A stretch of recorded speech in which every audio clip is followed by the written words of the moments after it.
Maj súcit so srdcom tvojej najsvätejšej matky, pokrytom trním, ktorým ho nevďační muži i ženy prebodávajú v každej chvíli. A nie je tu nikto, kto by to odčiňoval a tak ich odstránil.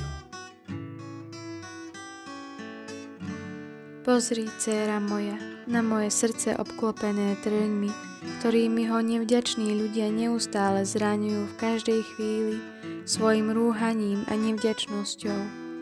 Aspoň ty ma skús potešiť a ja sľubujem, že budem v hodine smrti so všetkými milosťami, potrebnými na spásu pri tých, ktorí sa na prvú sobotu nasledujúcich 5 mesiacov vyspovedajú, príjmu Eucharistiu, pomodlia sa 50 ruženca a aspoň 15 minút mi budú robiť spoločnosť, rozjímajúc o ružencových tajomstvách s cieľom, aby ma potešili v bolesti a s úmyslom zadosť učinenia.